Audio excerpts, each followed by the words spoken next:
fusion's a reaction, and it's the most prominent reaction in the universe. So fusion is the power inside the stars. It's the reaction that basically could never run out of fuel. You'd have what is functionally limitless clean energy. Entrepreneurs make these things happen. Without entrepreneurs like Bob, this would go on forever, and we'd never be quite there. The technology has always been 30 years away. And now, instead of 30 years, we talk in terms of, is it 30 months, which is super exciting to see. Hey, I'm Mario, and this is the Generalist podcast. You've probably heard the saying, the future's already here. It's just not evenly distributed yet. On this podcast, I sit down with the visionaries, builders, and investors who are already living in that future to give you a clearer window into what's coming next. Today, I'm speaking with Bob Mumgaard and Vinod Khosla about what might be the most transformative energy technology of our lifetime, nuclear fusion, also known as fusion energy. Bob is the CEO and co-founder of Commonwealth Fusion Systems, CFS, the world's leading fusion energy company. Under his leadership, CFS has grown to 800 employees and raised more than $2 billion from climate-focused investors. Bob holds a PhD in applied plasma physics from MIT and has dedicated his career to bringing fusion from lab to market. Vinod Khosla needs little introduction. He's one of the most visionary venture capitalists of our time, the founder of Sun Microsystems and Khosla Ventures, and the backer of transformative companies like OpenAI, DoorDash, Stripe, and of course, Commonwealth Fusion Systems. In my conversation with Bob and Vinod, we discuss the wild, poetic science behind fusion energy, how CFS has accelerated the timeline for commercial fusion from being perennially 30 years out to potentially just a few years away, and what a world with abundant fusion energy might enable, from superintelligent AI to brand new industries that we haven't even imagined yet. I can't tell you how much I learned from this conversation and how excited it got me about fusion's potential. My hope is that you'll walk away with meaningful lessons about how energy innovation happens, why this technology matters in an AI-powered future, and how fusion might be the key that unlocks solutions to some of our most pressing challenges. This is a new podcast, so if you enjoy today's episode, I'd love to have you subscribe and join the journey. Now, here's my conversation with Bob Mumgaard and Vinod Khosla. This episode is brought to you by Brex. Fred Adler, the influential venture capitalist of the 1970s, was known for displaying decorative pillows in his office that featured a signature business philosophy: corporate happiness is positive cash flow. In today's post-SERP environment, Adler's wisdom feels particularly relevant, as founders need to make every dollar work harder. That's exactly what Brex delivers. Their modern finance platform was built specifically for startups like yours and designed to help extend your runway when capital efficiency matters most. With Brex, you get global corporate cards with up to 20x higher credit limits and no personal guarantee required. Their banking solution has no minimums and no transaction fees, while letting you earn high yield from day one with same-day liquidity. Best of all, Brex knows you were born to build, not juggle spreadsheets and finance tools. Their AI-powered platform brings cards, banking, expense management, and travel all in one place. It's simple, scalable, and designed to get you back to what you do best: building. More than 30,000 companies, including 1 in 3 US venture-backed startups, trust Brex to help make every dollar count toward their mission. Join them at brex.com/Mario. Bob and Vinod, it is so great to have you here today. I am thrilled to talk about fusion energy, Commonwealth Fusion Systems, and why this has been the holy grail of energy for quite so long. A lot of people may have heard of nuclear energy and thought about what its impact might be for the future, but may not understand the real basics of what we're talking about here. So to begin, I was hoping to just have you, Bob, tell us a little bit about what fusion energy is and why it's so important, because especially as we think about AI and climate change, it feels like something that anyone who wants to look towards the future has to have at least a sort of rudimentary understanding of. Yeah, It's an area that a lot of people, see maybe in a science textbook and then sort of put in the back of their mind, or comic book or something like that. And really, though, what fusion is fusion's a reaction. And it's the most prominent reaction in the universe. So fusion is the power inside the stars.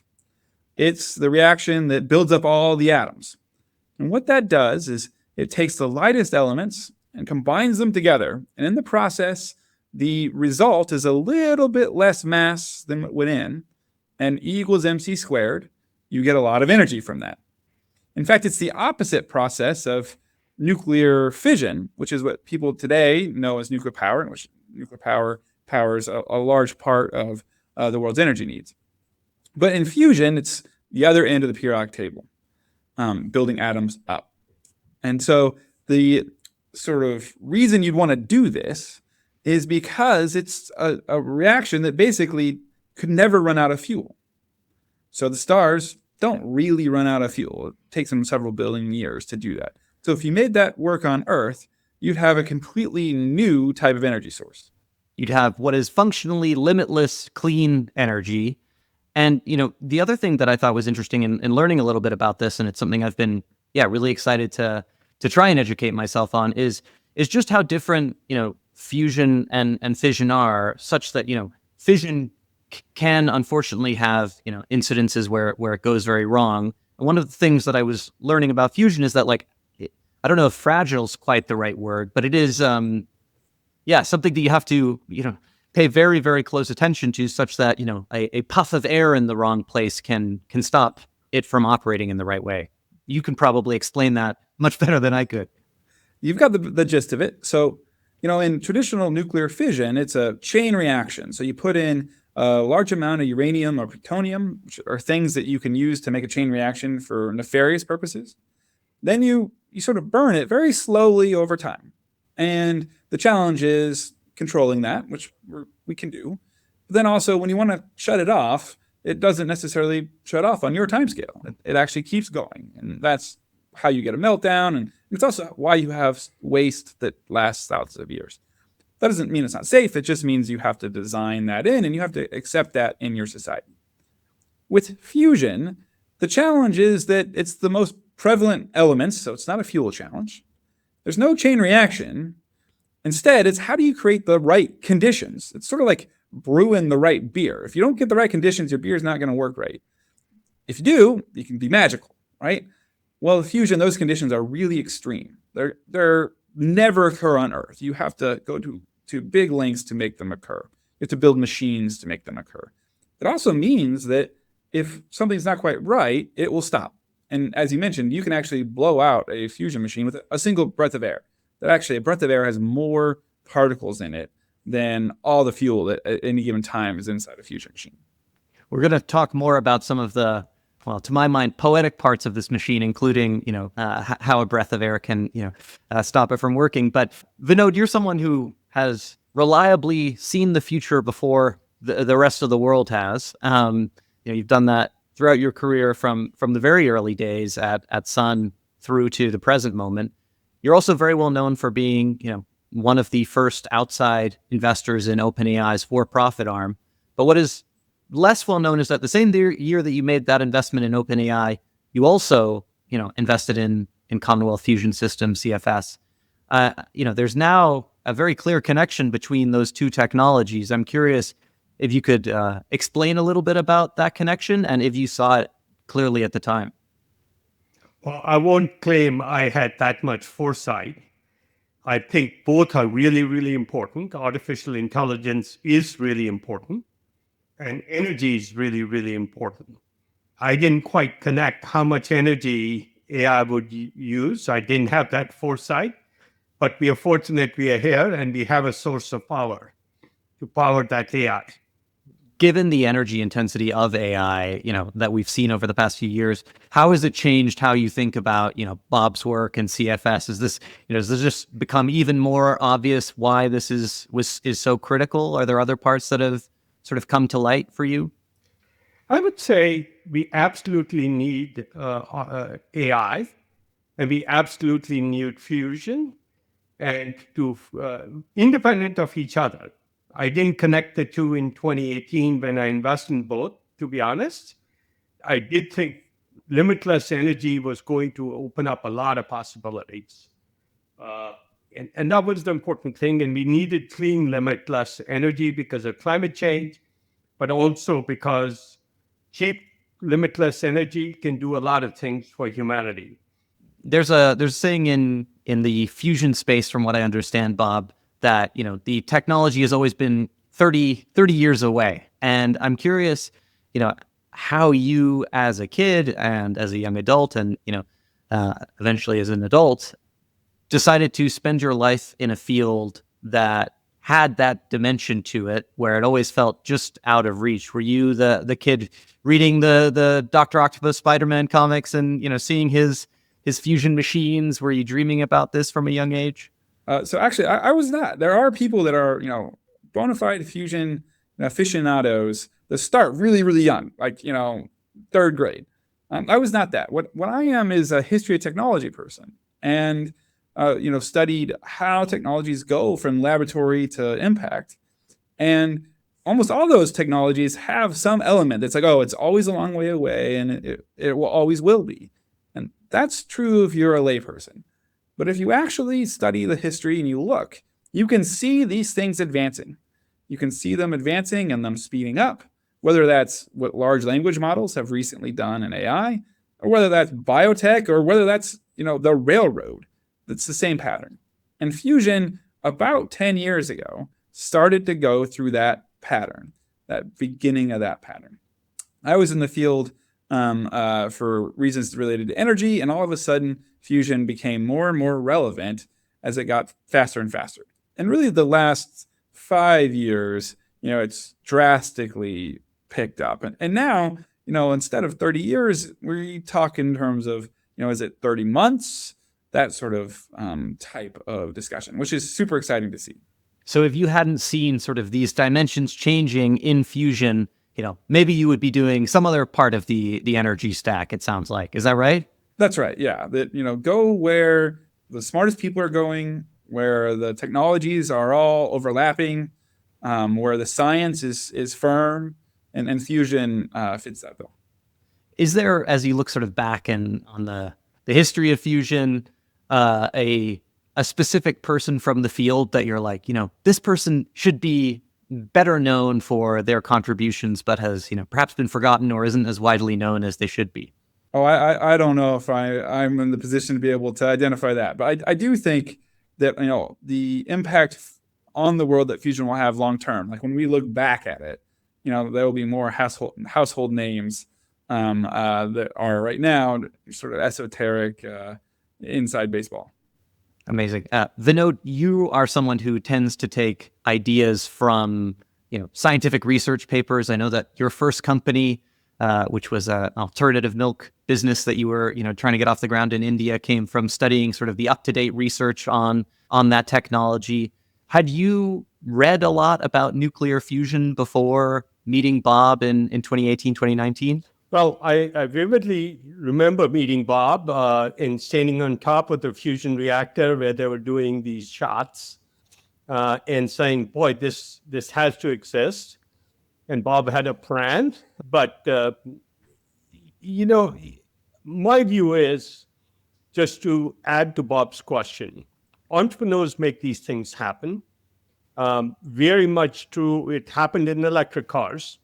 The Department of Energy had a forecast for number of electric cars in 2035 that I think Tesla exceeded in 2015 or 2016. While everybody else was sticking to traditional wisdom, Elon Musk just did it and exceeded every forecast. And I think that's happened in fusion. On its own pace, without entrepreneurs like Bob, this would go on forever. And we'd never be quite there. But Bob took it on, and we had backup plans. I remember us making a plan. If we got a 20 Tesla magnet and didn't get to fusion, what would we do? We actually went through that discussion and made plans, the backup plans, if we spent all this money and we didn't get to it. So it takes an entrepreneur to do this, and that's why I was really excited to support Bob in doing this. You talked there, Vinod, about the sort of 20 Tesla magnet, which is a big part of Commonwealth Fusion's systems history. At the time that you guys had met, there were these changes in material science that was sort of potentially setting the groundwork for that magnet. Bob, maybe you can tell us a little bit about what had changed that had made you excited to jump in the industry, and what the state of play was when you met Vinod in 2018. Yeah, so I'd been in Fusion for almost 10 years when I met Vinod, and had watched as a confluence of different technologies and science results started to pile up. You had the ability to predict how these fusion plasmas, which are very complex, they're still things we don't entirely understand, you could predict them. So machine learning, large-scale simulation, big compute was making inroads, and we were really, for the first time seeing compute simulation make an impact on our understanding of those plasmas, those very hot plasmas. That was one area. You could also see other technologies that hadn't been applied to fusion before that were developed for fast chargers and for some materials, etc.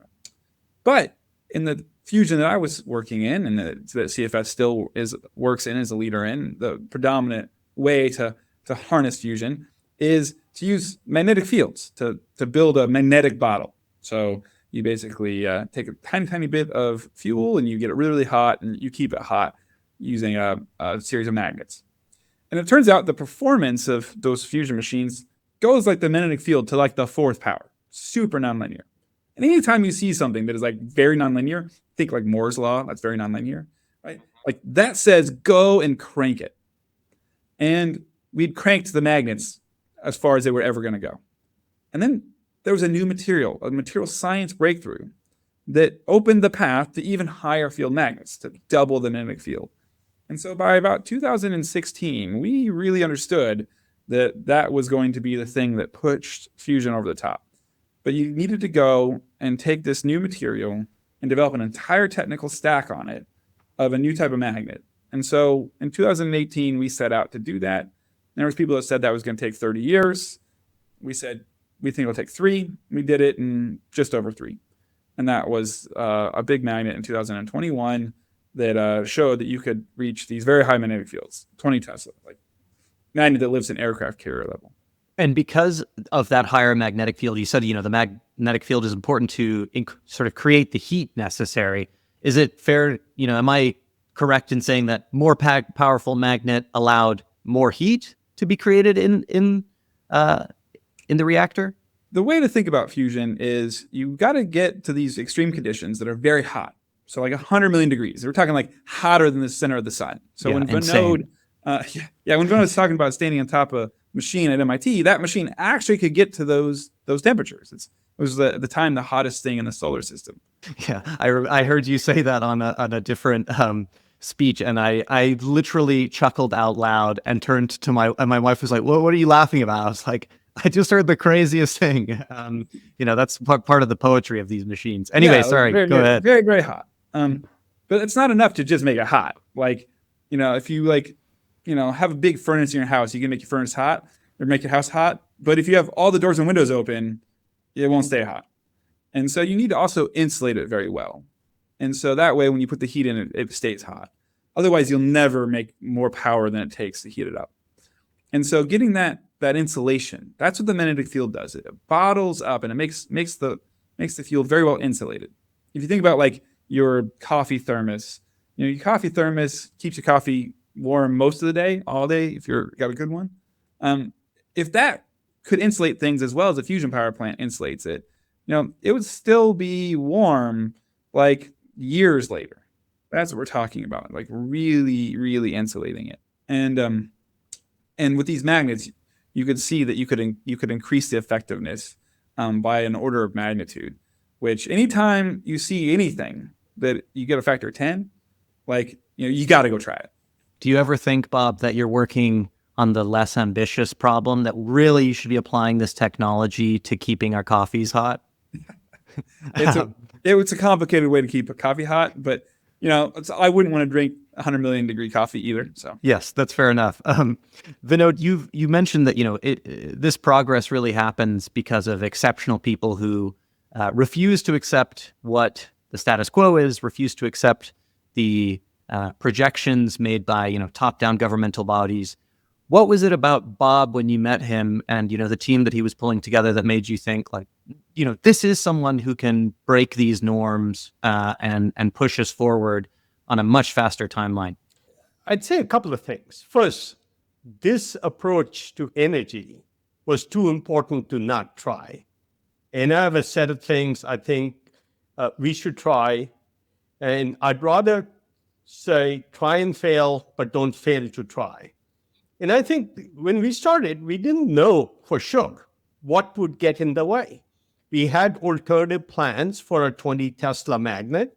We made those plans and found off-ramps, but we're hoping never to use them. So it was just a great team attempting a large project. Look, without taking risk, you're not going to do something exceptional. Most people are afraid to risk, they fail to try instead of trying and failing. And I think that was the key here. Bob was willing to give it a try. He had a very solid scientific thesis behind it. So it wasn't just try without a thesis. And we assembled the right team. Bob had a great team. So it was all worth giving it a try. Frankly, from my point of view, it was too important to not try. Do you remember what some of those alternatives were that you had laid out? Had the magnet not worked as you'd hoped? Yeah, there were alternatives, and Bob can talk about it more than I can, but there were off-ramps we could use.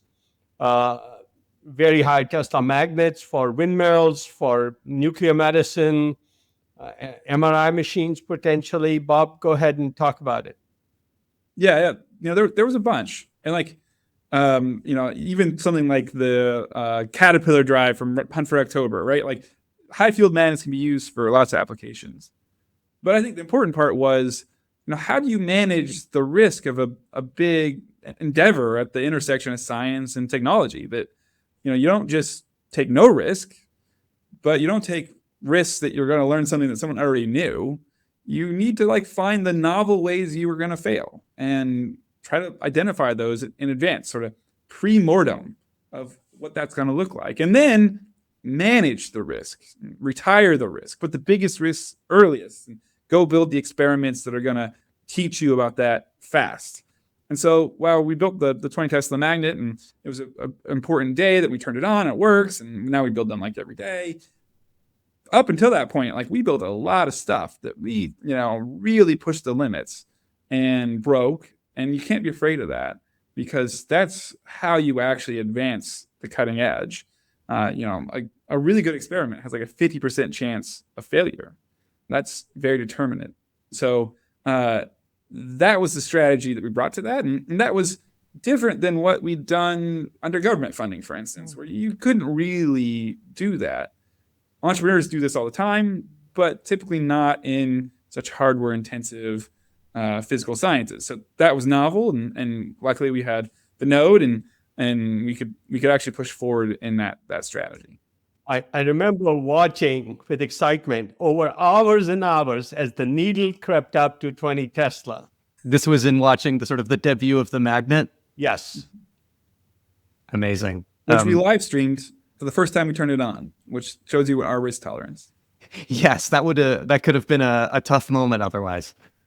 This episode of the Generalist podcast is brought to you by our very own Generalist Plus, the premium newsletter that's redefining how investors and builders navigate the technological frontier. Generalist Plus delivers a mini MBA to your inbox at just a teeny fraction of the cost, just $22 a month or $220 annually. So, what's included? 1, tactical interviews where elite founders and investors reveal their actual strategies and decision frameworks. 2, comprehensive guides that distill hundreds of hours of research into actionable insights on investing and company building. 3, an exclusive database of emerging startups poised for significant growth. And finally, complete access to our archive of meticulously crafted case studies. All of this comes wrapped in the distinctive storytelling and incisive analysis that readers have come to expect from the Generalist.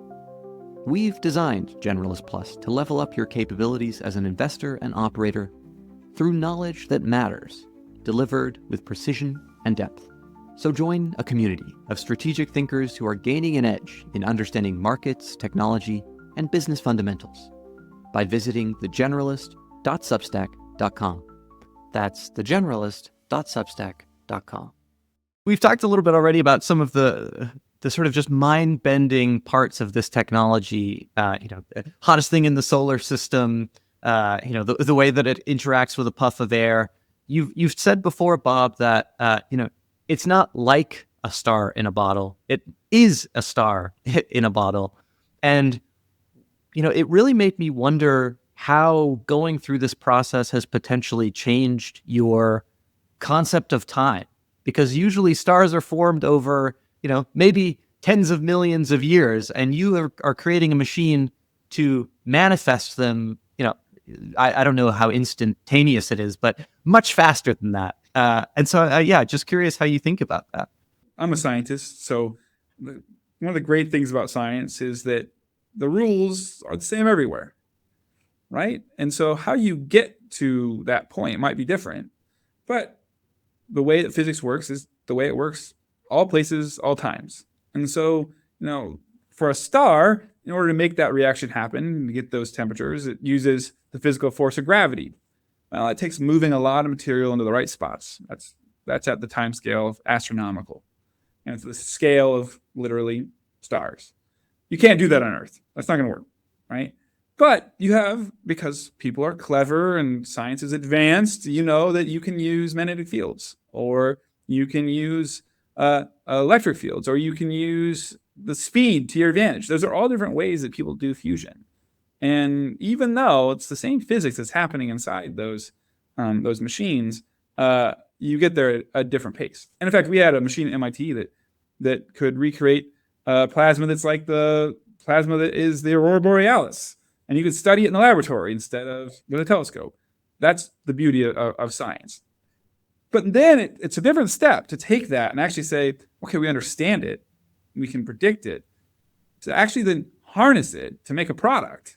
And that's where entrepreneurship really starts. Is there's no set hard fast rules about how markets work at the level there is about how electric fields work. So you have to be able to bridge that. And it's been fun to watch and shepherd fusion along that journey.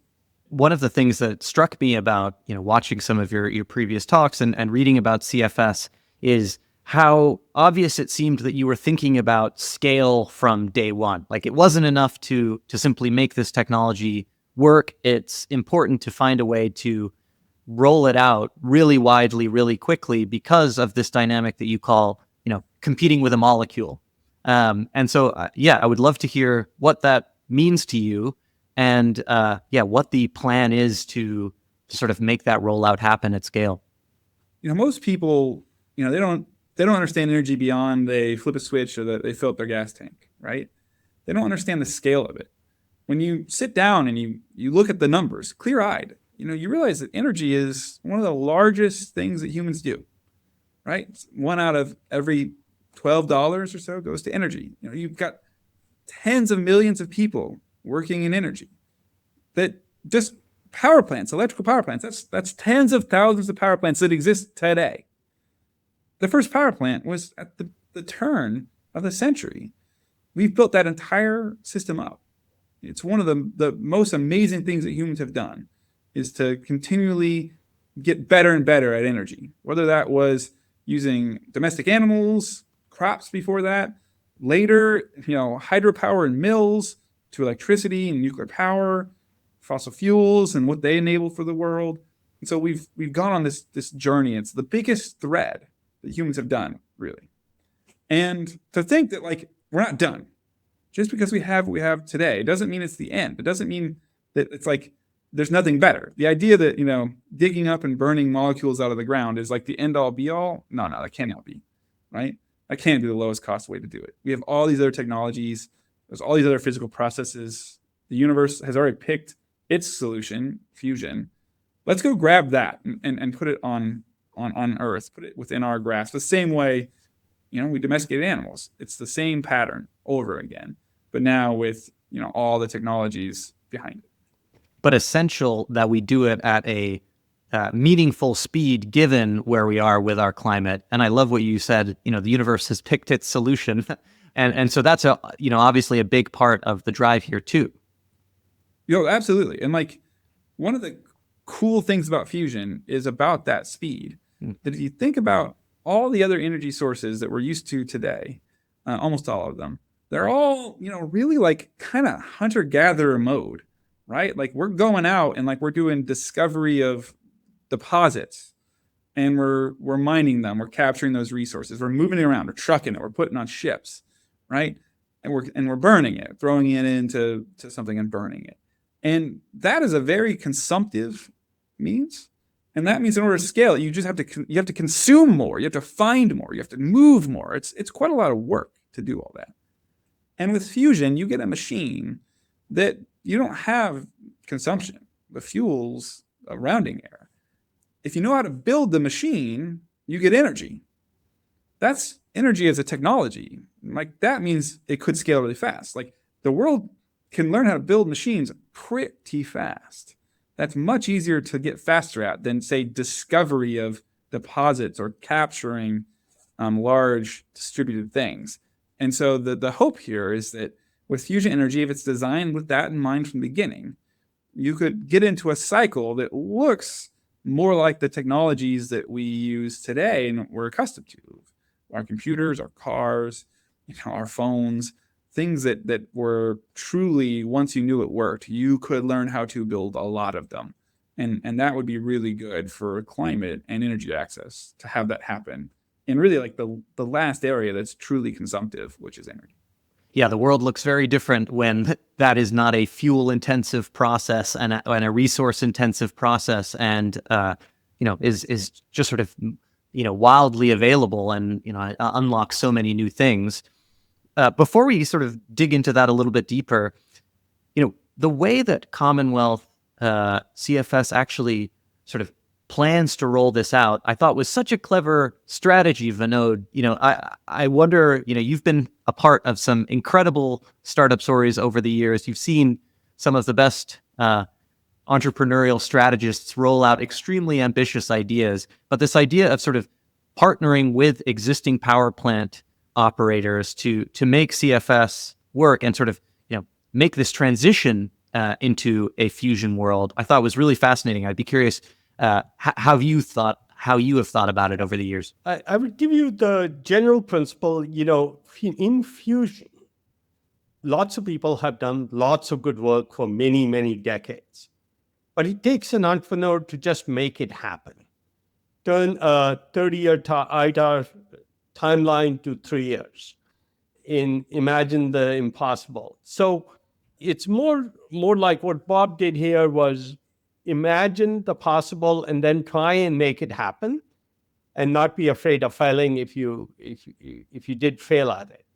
I think that's what fusion was missing. That's what Bob did. And as a small clarification, ITER is a sort of initiative that's been taking place in Europe over many, many years to try and make fusion happen. And, Commonwealth Fusion Systems is obviously operating much faster. But the question that I was interested to dig into is really how CFS sort of operates, in this joint structure where you sort of partner with the stakeholders of the old energy world, and rather than, sort of doing away with them entirely, actually finds a way to sort of bring those people along. So this is what entrepreneurs do. Imagine the possible, then try and make it happen. And the second part of make it happen is how can you scale it very quickly? If you're going to build 5,000 power plants in the US, it'll take a very long time doing it on your own. Repowering existing plants would make it much faster and make the politics of it much easier. All the incumbent power plant owners would want to be in this new world with less side effects and more benefits. In the past, environmentalists have just generally fought these older technologies instead of saying, how do we upgrade them, make them better? Nobody wants to take 5,000 power plants worth of assets and discard them. And what Bob did here is find a way to upgrade them. It's actually quite simple. It aligns with financial motivations, also makes the technology roll out substantially far faster than anybody imagined or even believes today. But I do think this is the right way to do it. Upgrade what people have so they don't have to write off their assets, change the economics, and be losers. They can be winners instead of being losers by adapting this technology. So incentives get aligned. Bob, can you tell us a little bit more about that specifically with, what's actually happening in Virginia and the state of play on that front? So with fusion, you're building a machine that's a plant. It's not something you're gonna put in your car, your basement. Yeah, something that a you power use to plant. replace. Yeah, it's a power plant, and the world luckily knows how to do that. It has a bunch of them, and people operate them, and that's the backbone of the energy system. And so in Virginia, we're working with the utility Dominion, which is the major utility in that region, and we're taking an interconnect, a place where there was a coal plant, and that coal plant's gone, but the community is still there, knows energy. The connection to the grid is still there. Land is still there. And so next to it, we're actually putting a fusion power plant. We announced that in December. And so that means that, we don't need to run new transmission lines. We don't need to find new places. We can even reuse some of the expertise and assets. And importantly, do that with people that their business is owning and operating power plants, which is what we need more and more of just to be clean. And so that's the ARC project. And we're getting ready to get deeper and deeper in that project. But importantly, that is a project that was based on SPARC, which is the machine we're building now in Massachusetts. That it's very similar. It just doesn't sell power to the grid, but is designed to show and how that works and be flexible enough to de-risk the remaining questions. And that's at an old military site. But again, same story, a community that knows how to build things. And that, you go out and you retire the risk early of how do you convince people to have fusion as a neighbor? And so it's that same pattern over and over again. What I love about it is it feels like such a clever strategic jujitsu move where, all the people who might have their vested interests to really oppose these new forms of energy because their livelihoods depend on it, the community depends on it, suddenly have a chance to really participate in it and be a part of, this new era in a really exciting way.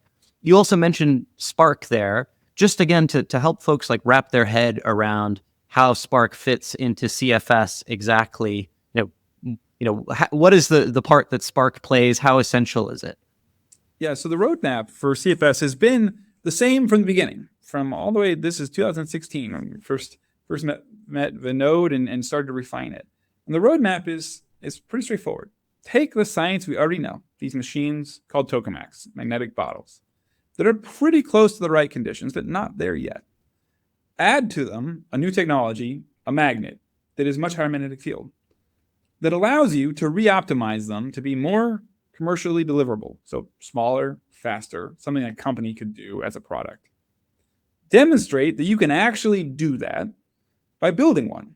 And so SPARC is a demonstration machine that is most of the parts of the power plant at nearly the full scale, delivered in the same business model, vertically integrated with a set of suppliers. That's aim is to show up at the plant, push a button, and make a star that makes more power out than in, 10 times more power out than in at industrial scale, 100 megawatts. No worries. Yeah. And they're all that same science that's in ITER and machines that came in the past. And that is what we're doing right now. And we're deep into that. You can see the end of that project, which is super, super exciting. But, it is the preeminent fusion facility in the world that's got, national labs and universities and everyone, super, super excited and part of it. Then that is the template for the first power plants.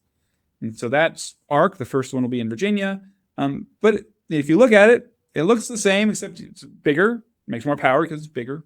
And it's simpler in some ways because it doesn't need to be as flexible. And it really then works as a pair between SPARC and ARC and all the existing science has come before to really optimize that first generation of power plant so that it can be and have a shot at commercial viability right out of the gate. So push a button and get a star is, another thing that's going to be now living in my head for, that I'll be thinking about once a week for the next few years, I think. But you mentioned earlier, Bob, that the process behind CFS was really, think of the biggest risks, tackle them one by one methodically. Where things stand now, what are the biggest risks sort of standing between us and the push a button to get a star moment that, the world can really benefit from? With SPARC, that is a machine that's not waiting on any R&D or breakthrough. The last major breakthrough for that was building this new class of magnets. And that was by design. Don't try to stack too much on top of it, because if any one thing fails, then the whole thing fails. So manage that risk. So SPARC at this stage, that's an execution project. So the type of things that keep me and the other leaders and all the way down, I'm sure, in the organization up at night are, pretty mundane stuff. It is like, how do you build, hardware? How is the boat going to dock on time with the parts on it? When you put the two skids together, will the pipes fit?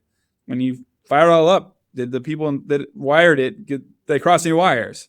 It's that type of work. It's that work in a novel, first of a kind context by a company that is built just for that purpose. But that's the type of work it is. So that, is in some ways very, very hopeful, because it means that between us and SPARC turning on and making more power than in it's a lot of work, but it's not a lot of path dependence of, figuring out things that, you really have unknowns. We don't really see a lot of those. So that's super exciting. And that's been a feature of the plan from the very beginning. And then once we have SPARC, it will teach us some things that'll be very important for the fusion industry.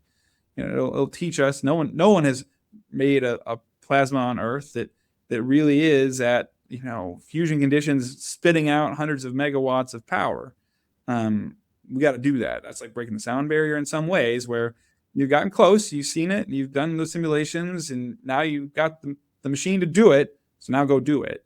And that's what SPARC will do for us on the path to ARC. You've talked before about sort of the 6 stages that different fusion energy companies should really be judged on, and sort of the way that you should benchmark their progress. I'd be curious to hear, maybe a summary of those for folks so that they can have it in their minds as they, see and read about other projects, and where you think CFS is sort of at the moment. Yeah, I'm going to start backwards. Okay. So the end result of all of this is you build power plants that make economical power. What does that mean? A power plant that, someone buys that makes 5-6 cents a kilowatt hour. That's market beating around the whole world. Okay, before you build that power plant, no one has done that. ARC is, we'd like ARC to do that, but we don't know exactly what the economics will be. So before you do that, you make a power plant that can sell any power. So independent of price, just put electrical power on the grid. So that's milestone number 5. No one has done that. That's net electric. And that's not just you ran power through it. No, it is you draw a fence around it and it exports electricity. Self-sustained.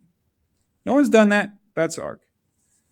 Before you do that, the hard part about fusion is getting that plasma to those conditions so that it will actually make a bunch of fusion power. If you don't make fusion power from the plasma, you're no way you're going to make enough to make up for everything that you lose in the plant. So that is what we call Q greater than 1. Long time goal. Only one organization has done that. And that's just more energy out than in, basically, right? You got a piece of plasma, maybe a gram or less of plasma, and it's at fusion conditions at the right fuels, and it is actually making power. And you got a power meter going in of that plasma, and you got a power meter coming out of that plasma, and the second is more than the first. NIF did that in California 2 years ago, and has since. SPARC will do that at a much bigger scale. Those are the only 2 things under construction, that and ITER, that will do that. But before you can really make a bunch of power from fusion, the plasma itself, you got to get it to the right conditions. So that's milestone number 3. And there's some technical pieces around those conditions, but it's basically hot, dense, and insulated. Before you can even do that, you got to get it hot. That's milestone number 2. Like, how hot is hot? I mean, 10 million degrees is pretty hot. Fusion's like 100 million, but like getting to 10 million, that's a big accomplishment. Actually, lots of people have done that. That's super exciting. And before you do that, you have to like be able to even make a plasma at all. Meaning, you actually have a flash of light inside a machine. Fortunately, lots and lots of people have done that. And so where the cutting edge right now is SPARC, NIF, but there's other stuff in the pipeline that people are working on. And that's one of the, I think, exciting parts is you can see these milestones of, plasma, hot enough, in the right fusion conditions, more power from the fusion reaction than to heat it, more electricity out, selling it, economic. You can see people go up that ladder. We're at the top of that ladder, we believe. So 2025, 2026, CFS maybe goes from like number 3 to 5. Does that feel about right? 2026, 27, we'll go, we're sitting here right now at number 3, we'll go to number 4. And early 30s go from 4 to 5, and hopefully very quickly 5 to 6. Amazing.